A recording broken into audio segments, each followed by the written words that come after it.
નમસ્કાર ખેડૂત મિત્રો, હું છું દિલીપ પટેલિયા અને આપણી ચેનલ શ્રીરામ પેસ્ટિસાઇડમાં આપ સર્વે મિત્રોનું હાર્દિક સ્વાગત છે. તો હવે આજે કૃષિ માહિતીની આપણે વાત કરવાની છે મરચીની અંદર કુકડ અને મરચી પીળી પડવી એના વિશેની આપણે આજે વાત કરવાની છે. તો હવે આજે વધારે કોઈ સમય નહીં બગાડતા જે મુદ્દો આપણો મેઇન છે એના ઉપર આપણે વાત કરીએ. તો હવે અત્યારે છેલ્લા લગભગ 10 દિવસ 15 દિવસથી એવી ફરિયાદ આવે છે કે દિલીપભાઈ અમારે મરચી પીળી પડે છે અને મરચીની અંદર કુકડ છે, પાન હાવ કુકડાઈ જાય છે, ભેગું થઈ જાય છે અને ગ્રોથ અટકી ગયો છે. આવા જે પ્રશ્ન આવે છે મરચીના, એના માટે આજનો આ ખાસ વિડીયો આપણે બનાવ્યો છે. તો હવે જે મરચી પીળી પડે છે એના અંદર અત્યારે અમને એવું જોવામાં આવ્યું છે કે ભાઈ એમાં માઇક્રોન્યુટ્રન્સની ઉણપ હોઈ શકે, હોર્મોન્સની ઉણપ હોઈ શકે. તો એના માટે ઓમકાર કંપનીનું માઇક્રો એડિટા છે, એ છે ગુજરાત ગ્રેડ 1 નંબરનો છે. Ferrous, manganese, zinc, copper, boron, આ ગુજરાત 1 નંબરનો ગ્રેડ છે. આનો તમે પંપે 30 ગ્રામ લેખે યુઝ કરી શકો. 25 થી 30 ગ્રામ તમે પંપમાં નાખીને સ્પ્રે કરી શકો. હવે બીજી આપણે પ્રોડક્ટની વાત કરીએ તો એ છે નિધિ કંપનીનું Optima 3 in 1 made in USA. અમેરિકાની બનાવટ છે, મેન્યુફેક્ચર બાય વર્ડેશિયન, અમેરિકાની કંપની છે, એની આ વસ્તુ બનાવટ છે અને ખૂબ જ સારામાં સારું રિઝલ્ટ, મરચીની અંદર 1 નંબરનું રિઝલ્ટ આપતી કોઈ પ્રોડક્ટ હોય તો એ છે ઓપ્ટિમા 3 in 1. આ નામ તમે ખાસ યાદ રાખી લેજો. મરચીવાળા જેટલા ખેડૂત મિત્રો છે એ આ નામ યાદ રાખી લેજો, ઓપ્ટિમા 3 in 1. આ દવાનો ફરજિયાત તમારે ઉપયોગ કરવાનો છે. આ દવાના બહુ જ બધા ફાયદા છે કે મરચીની જે ગ્રોથ છે સારામાં સારો કરશે, એની ગ્રીનરી સારામાં સારી કરશે. મરચું તમારું ચાલુ હશે તો એનું લાઇટ અને કલર બંને સારું આવશે અને મરચી તમારી પાછી નહીં પડવા દે. ગમે એટલો ફાલ લાગી ગયો હોય કે એવી પરિસ્થિતિ હોય તો મરચી તમારી પાછી પડશે નહીં. પછી વધારે પડતો વરસાદ હોય, વધારે પડતો તડકો હોય અથવા વધારે પડતી ઠંડી હોય તો એ છોડને અંદરથી એટલો બૂસ્ટ કરશે કે એની અસર તમારા છોડ ઉપર ઓછામાં ઓછી જોવા મળશે. તમે કમ્પેરિઝન કરો આનો સ્પ્રે કરેલું અને સ્પ્રે કર્યા વગરનું તો બંનેની અંદર ફરક આવશે. જે મરચીની અંદર ઓપ્ટિમા 3 in 1 નો સ્પ્રે કરેલો હશે એ મરચી આખી અલગ જ તરી આવશે. તો ઓપ્ટિમા 3 in 1 નો તમારે સ્પ્રે અત્યારે પણ કરવાની ખાસ જરૂર છે. હવે બીજો એમાં જે પ્રશ્ન છે એ દેખાય છે વાયરસનો. તો વાયરસ માટે સ્ટેપ્રોસાયક્લિન, જે ઓરિજિનલ સ્ટેપ્રોસાયક્લિન આવે છે ને એ આપણે વાપરવાનું છે. હિન્દુસ્તાન એન્ટીબાયોટિક્સ, નામ ખાસ યાદ રાખી લેજો, હિન્દુસ્તાન એન્ટીબાયોટિક્સનું સ્ટેપ્રોસાયક્લિન લેવાનું છે. માર્કેટની અંદર ઘણા બધા સ્ટેપ્રોસાયક્લિન ઉપલબ્ધ છે પણ 1 નંબરનું કોઈ રિઝલ્ટ આપતું હોય તો એ છે હિન્દુસ્તાનનું ઓરિજિનલ સ્ટેપ્રોસાયક્લિન. બરોબર. તો આ જે સ્ટેપ્રોસાયક્લિન છે આ તમારે એક પંપની અંદર 2 ગ્રામ વાપરવાનું છે. આ 6 ગ્રામની પડીકી આવે, આના 3 પંપ તમારે કરવાના છે.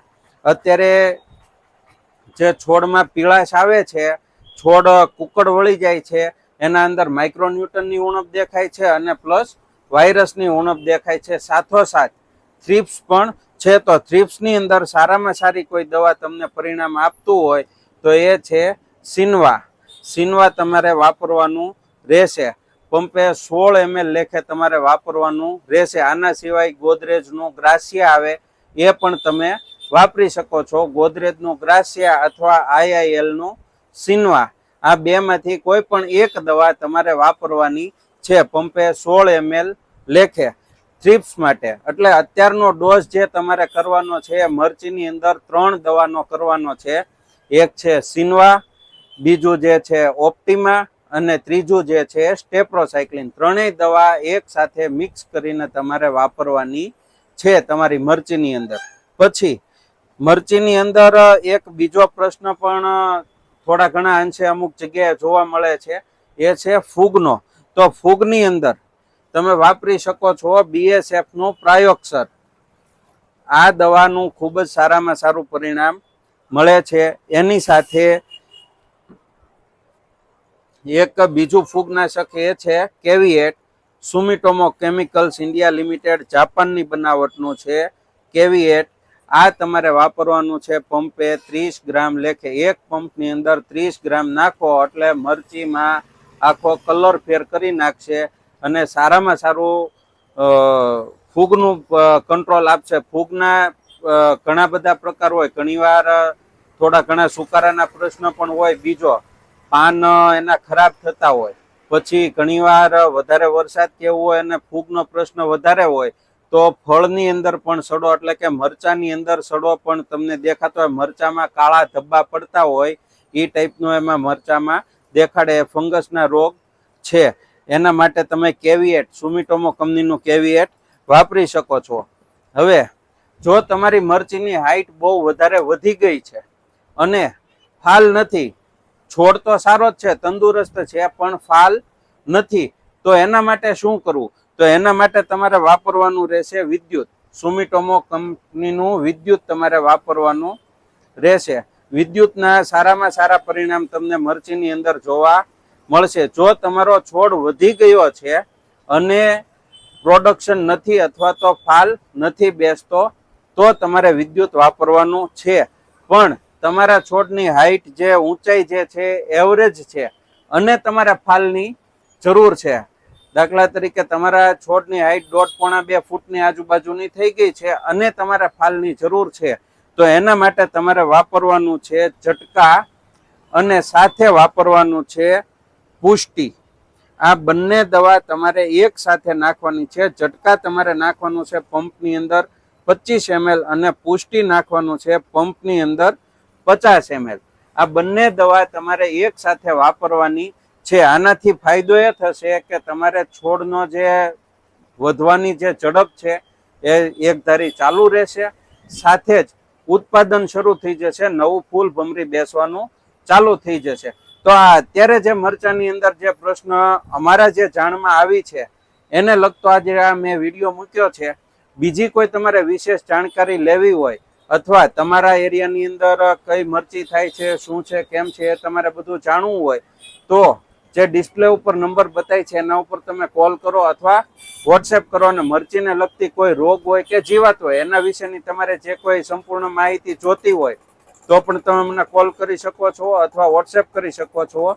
અને મરચીમાં આપવાના થતા ખાતરો, પાયાનું ખાતર હોય કે પૂરતી ખાતર હોય કે કોઈ ગ્રેડ ચડાવવાના થતા હોય એ પણ તમામ માહિતી હું તમને આપી દઈશ. તો એના માટે પણ તમારે મને કોલ અથવા વોટ્સએપ કરવાનો રહેશે. એ સાથે જ મને રજા આપો અને આપણો આ જે વિડીયો છે ને એને તમે આજે આ ફેલાવી દો. તમારા જેટલા પણ ગ્રુપ છે ને એના અંદર તમે મોકલી દો અને આ વિડીયોને વધારેમાં વધારે ફેલાવો કે જેથી વધારેમાં વધારે ખેડૂતો આપણી સાથે જોડાઈ શકે. અને આપણી ચેનલ શ્રીરામ પેસ્ટિસાઇડ્સને સબસ્ક્રાઇબ કરવાનું ન ભૂલવાતા. કોઈ જેટલા પણ નવા જે આપણી ચેનલ જોવે છે નવા વ્યક્તિ, એ લોકો ફરજિયાત શ્રીરામ પેસ્ટિસાઇડ્સને સબસ્ક્રાઇબ કરી લો કે જેથી જેટલા પણ હું વિડીયો મૂકું ને આપણે રીંગણી, મરચી, ટમેટીને લગતા અથવા શાકભાજીને લગતા તો એ તમને તાત્કાલિક મળી શકે. એ સાથે જ મને રજા આપો. જય જવાન, જય કિસાન.